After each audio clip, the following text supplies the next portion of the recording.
4 creative styles.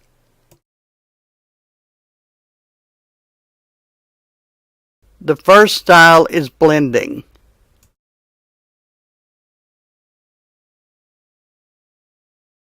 The next step will show how to create this final image.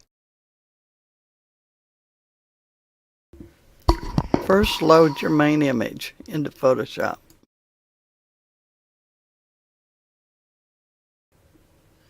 Then load your texture screen. Select it and then move it so that it is on top of the main image that you've already loaded. This is with your main image on the bottom and your texture on the top layer. You may have to resize the texture screen so that it fits. This shows the layers. It also shows that for the texture layer, you will need to change the blending mode to whatever you want.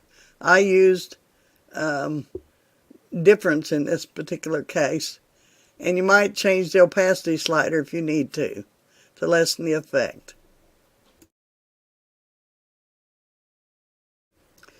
After you've put your two images together, you may still have to use either curves, brightness, contrast, or hues to alter the image to how you want it for a final image.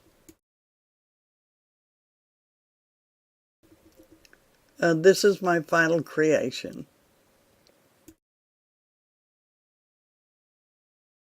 Here are some samples of texture blends.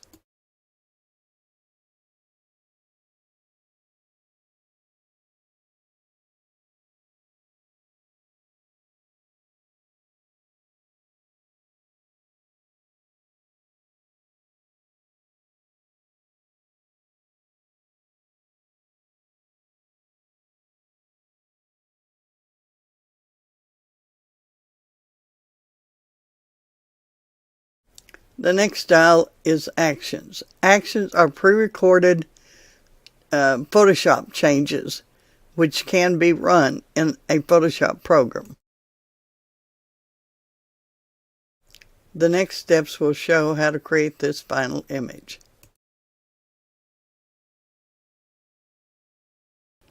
Load your main image into Photoshop. Make sure there's room around your subjects. You will need to have loaded the action, and since this one has several selections, we're going to do the 2-dimensional 8-bar action. After the action has run, these are all the layers that it will create. To make it look like the rodeo rider is coming out of the 2 bars, you'll need to open up the original image again. Then you'll need to flatten your creation and move the original image on top of it. This is what your layers will look like. You may have to resize one of the layers to get the rodeo rider just right. You make a mask so that he comes through from the bottom layer. And this is your final result. 2-dimensional dominoes, but it appears that the rider is coming out of the dominoes. Here are some samples of actions that you can get totally free from the website that I will give you.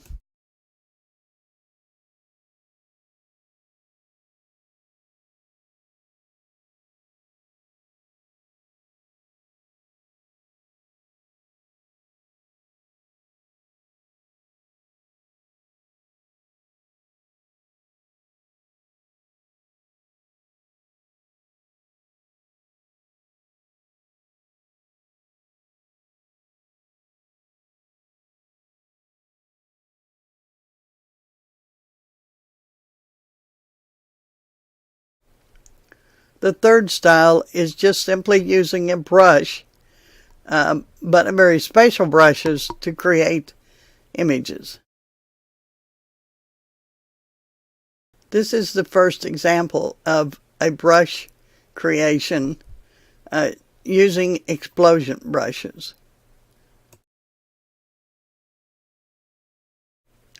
First, load your main image into Photoshop. Create a layer above your main image, fill it with white, and add a mask to that layer. Then change that opacity to 50 to 70% so that you can see the bottom image coming through just slightly.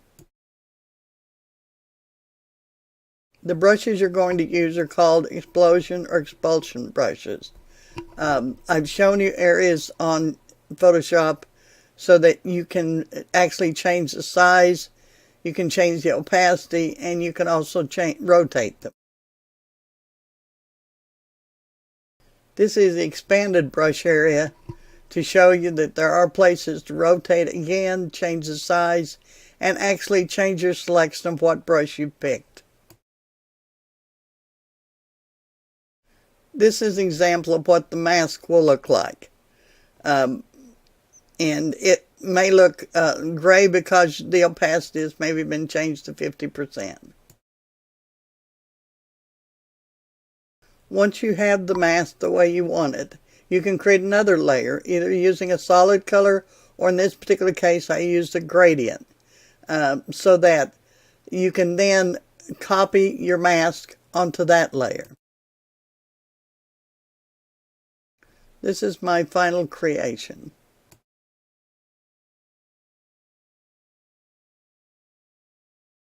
This is another example of not a portrait, but another image of which I used the explosion brushes on.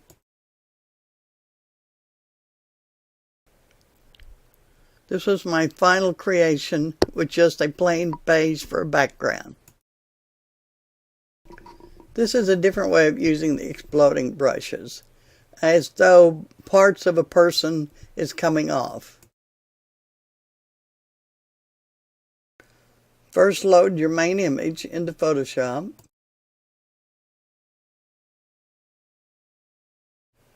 Then you need to use Quick Select to select the players and the ball, or whatever your image includes, and create a mask so that we can change the background to other than what it was. I changed mine to a gradient. As you can see by this layer tabloid, I have created a layer for the shoulder, for the hip, and for the shoe explosion. Sometimes it's better to put them on different layers so that you can alter that layer more successfully.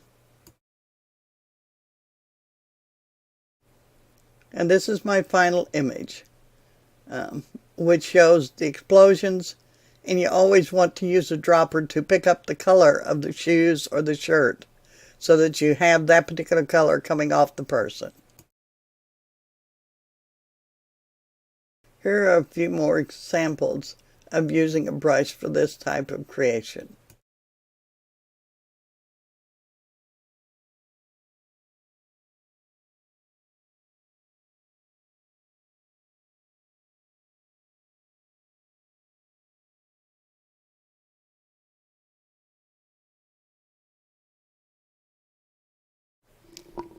The fourth and last style is montages. Unbelievably, this was the first one I really got into. This is a montage style, which is 2 or more images put together with different blending modes and a lot of mask.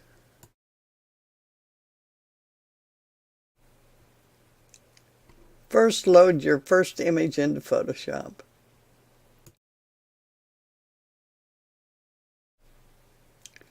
Then select your second image, do a select all on it, and move it into the other image so that one is on one layer and another is on the other layer.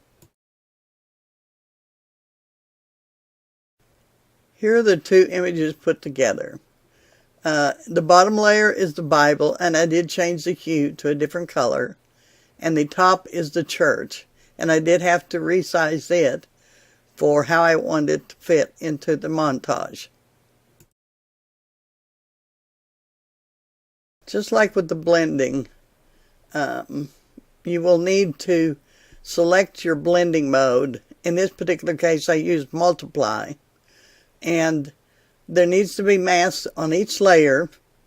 And if you'll notice, I've actually painted out things. If it's black, it does not come through. If it's white, it does come through.